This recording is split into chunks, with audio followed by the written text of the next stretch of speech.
Hello my dear friends, and welcome back to another Star Wars video. So today we have some pretty interesting news. One of John Williams' favourite Star Wars musical themes is Rey's theme from The Force Awakens. Used as a motif throughout the sequel trilogy, but first appearing in episode 7, it's one of the maestro's absolute favourites. And you know, whether you like the character or you don't, it's a pretty cool theme. Well, did you know it's just become the first ever musical piece to be played on violin in space? That's right, Star Wars may be a space fantasy, but it's just become part of humanity's relationship with space. Real space. In a recently released video by Polaris Program, Gillis is playing Rey's theme from the Star Wars sequel trilogy on violin, and they tweeted this: Harmony of Resilience, recorded in space and sent to Earth via SpaceX's Starlink constellation, Polaris Dawn's crew member and violinist Gillis_Sarah invites you to enjoy this music moment in support of St. Jude. And here is the moment Polaris Dawn got to meet with John Williams, the maestro himself. I guess Rey's theme just broke a world record. Now I just want to say, I was reading some of the way this was covered by various outlets, and it seems to me that whenever Rey is mentioned in the context of Star Wars, or in this case the musical theme, there is always this preemptive jab at fans who didn't like the sequel trilogy. It's such a counterproductive thing for the fandom to just assume there's going to be drama when there is none. Yes, there were probably a couple of fans who weren't happy with this, but from what I've seen on X and Reddit and other places, fans have overwhelmingly come out and said, you know what, this is really cool. It's great to hear John Williams' work appreciated on such a scale that the first violin musical piece played in space was one of his themes, one of his pieces. I've seen tons of non-sequel fans react to this very normally and say, hey look, this is really cool. It's music. But the focus from a lot of these outlets has been, oh, I bet fans are going to come out and hate on Rey. I've not seen that. And I know there is vitriol out there, but don't presume that the majority of the fandom, especially those that don't like the sequel trilogy, are going to lose their minds. I've not seen too much of that in this instance. Here's an example of that. If anything, the sequel haters failed to realise their beloved prequel trilogy was also fiercely bashed when they came out by the original trilogy fans. Hopefully the sequel trilogy fans will manage to break the cycle and be positive about new Star Wars content in the future. Oh, here we go again. I have a lot to say about this. First of all, of course, as a prequel fan I can tell you, we went through a lot of hate in the early 2000s. There were lots of original trilogy fans who to this day don't like the prequel trilogy, but I've seen a lot of fans who don't necessarily like the prequels say the soundtracks are amazing. But fans who want to divide us and act like we don't have anything in common always claim that prequel trilogy fans are the worst kind of fan, as if just because we didn't like one trilogy, the sequel trilogy, that means we're just awful people. We're not.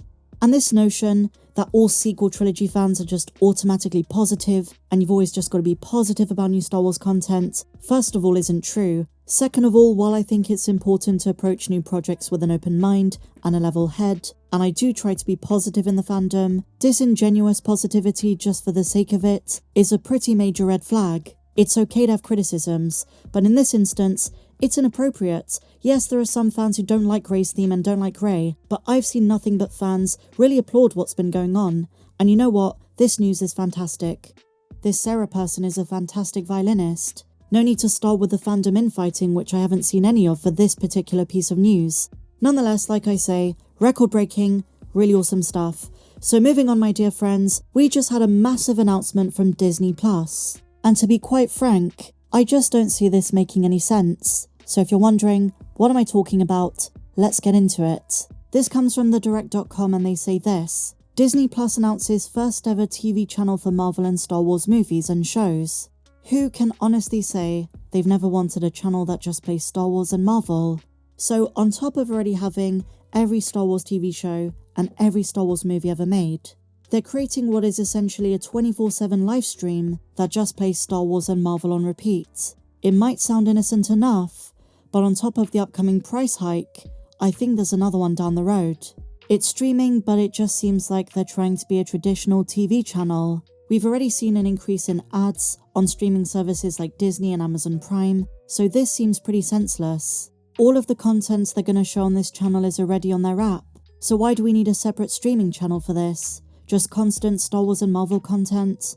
But let's get into the nitty-gritty. Here's what they say. It was previously reported in August that Disney Plus had plans to break into the around-the-clock streaming market, and it didn't take them long to see those plans through. Disney Plus has announced via Bloomberg that it will introduce 4 new, quote, always-on live streaming channels later this year. The official names are Real Life, that's for documentaries and biopics, HalloStream, Throwbacks for nostalgia content, and the one that will garner the most interest, Hits and Heroes. And this will include a wide variety of action-oriented movies and shows from Disney itself, plus 2 of its flagship brands, Star Wars and Marvel. But what if you're not a Marvel fan and you're just a Star Wars fan? Or vice versa? And they say these channels will be available to premium, which is the no advertisement tier subscribers, and their content will be refreshed on a monthly basis. So it's not going to be an uptick in content, but they're introducing a live streaming channel where shows and movies are going to be on 24/7. I don't see the point in this. It's just an excuse for a price hike, and as some fans said, why not just bring back cable TV? Earlier in September, Disney Plus first dipped their toes into the 24/7 live streaming pond by launching 2 24/7 channels, one focused on ABC News, and what is surely a godsend for parents, another featuring Disney Junior shows. And it seems to me, this is a move to get more premium subscribers. But will fans be incentivized to upgrade their subscription just for this 24-hour streaming service, where they can watch the same TV shows and movies they could anyway, but instead it's on a 24-hour stream? I know I'm demonstrating skepticism, but I just don't see the point. Maybe it's because they need something to fill in the gaps in Star Wars content in the future. As we know, my dear friends, they're slowing down the streaming side of things. After Skeleton Crew, Andor Season 2, and eventually Ahsoka Season 2, there isn't going to be much new content, and this could just be one part of their upcoming plan. The director go on to say this: if Disney Plus's Hits and Heroes channel shows a crop of Star Wars and Marvel stories mixed together, then what about dedicated, individual channels for both properties? And that's a very good point.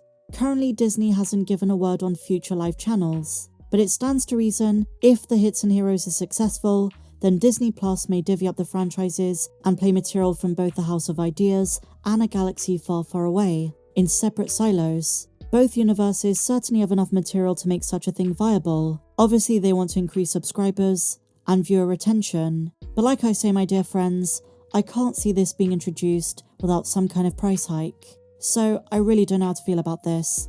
But if you want some good news, the Lando movie is still going ahead. Donald Glover recently provided an update. Nothing to do with the release date, nothing to do with the premise, the plot, the period of time it takes place in, but instead, he said that more than anything, he wants to bring the fun back to Star Wars. He says, quote, "I just want it to be fun. As a Star Wars fan myself, it's very hard to have fun right now. It's tough because there are very serious things happening in the world, so I get why things are serious. But part of the human experience, I believe, is that we have a responsibility to have an enjoyment of life, and I think we're lacking that. Anything that has to do with the Skywalkers is like so serious. But Lando," he goes on to state, "I think the best part about him is that he's a scoundrel.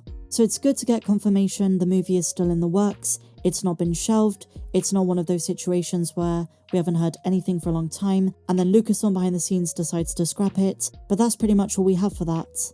Nothing else." But with that said, my dear friends, that pretty much brings us to the end of today's Star Wars news update.